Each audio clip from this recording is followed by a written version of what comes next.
Working the night shift at Walmart is supposed to be straightforward. Stock the shelves, clean the aisles, and wait for the sunrise. But during one particular shift, things took a turn I still can't explain. It started around 1 a.m. when I was restocking the hardware section. I'd unloaded a pallet of tools and organized them on the shelves. Everything was in place, and I moved on to the next aisle. But when I returned an hour later, the shelves were empty, completely bare. Confused, I checked my inventory scanner, and it showed everything had been stocked. I radioed my co-worker Tom and asked if he'd moved the items, but he said he hadn't touched them. As I was speaking, I heard the sound of something metallic scraping against the floor. It was faint but unmistakable, coming from the back storage area. I decided to investigate, thinking maybe someone was playing a prank. The storage room was dark except for the faint glow of a single fluorescent light flickering in the corner. As I stepped inside, I saw them, tools, hundreds of them, scattered across the floor. Hammers, wrenches, screwdrivers, all lying in random piles as if someone had dumped them there. I crouched down to pick up a wrench when I heard a noise behind me, a low, rhythmic tapping. I turned slowly, and there, in the shadows, was a shopping cart. It was moving on its own, inching toward me. I froze, unable to look away as the cart rolled closer, its wheels squeaking with every step. Then it stopped abruptly, just a few feet away, and tipped over, spilling its contents onto the floor. I bolted out of the room and ran straight to the manager's office. When I brought him back to the storage room, everything was back in its place. Tools neatly stacked, cart upright, nothing out of the ordinary. The cameras? They didn't show anything unusual. But I swear, to this day, something, or someone, was in that room with me.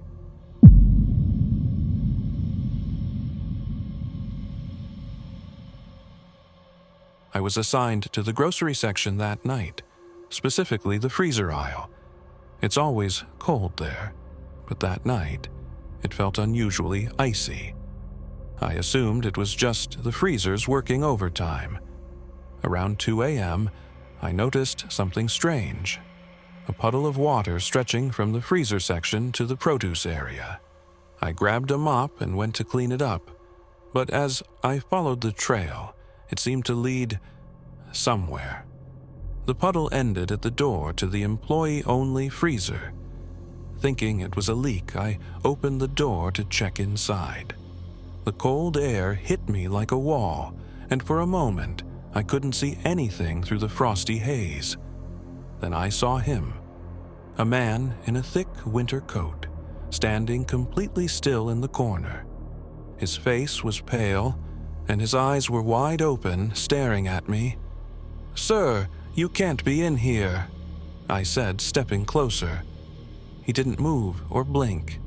He just stood there, frozen, with frost clinging to his beard and eyebrows. I reached out to touch his shoulder, but my hand went straight through him, like he wasn't even there. Panicking, I stumbled backward and ran out, slamming the door behind me. I called my manager, but when we opened the freezer again, there was no one there. The weirdest part? I found out later that an employee had died in that freezer years ago. He got locked inside during a maintenance issue and froze to death before anyone found him.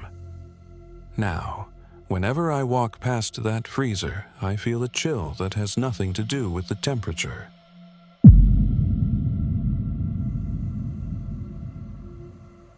One of the strangest things about working the night shift at Walmart is the random items customers leave behind. But one night, the returns became unsettling. It started around midnight when I noticed a stroller abandoned in the baby section. It was old and rusted, not the kind of thing we sell. I figured someone left it as a joke, so I wheeled it to the back. Half an hour later, the stroller was back in the same spot, I thought maybe someone was messing with me, so I checked the cameras. But the footage only showed me wheeling it away, nothing after that. I tried ignoring it, but over the next few hours, more items began appearing. A cracked porcelain doll in the toy section, a dusty VHS tape in electronics, and a single muddy boot in the shoe aisle.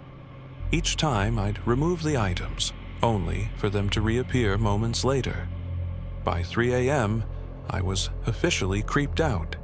I decided to take the stroller, the doll, the tape, and the boot to the compactor in the back and get rid of them for good. As I tossed them in, I heard something behind me, a faint giggle, like a child laughing. I spun around, but the hallway was empty.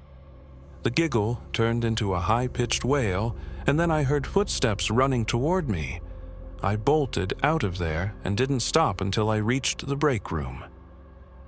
When I told my manager what happened, he just shook his head. "Yeah, weird stuff like that happens sometimes. Just ignore it," he said. "Ignore it? How can you ignore something that feels so wrong?"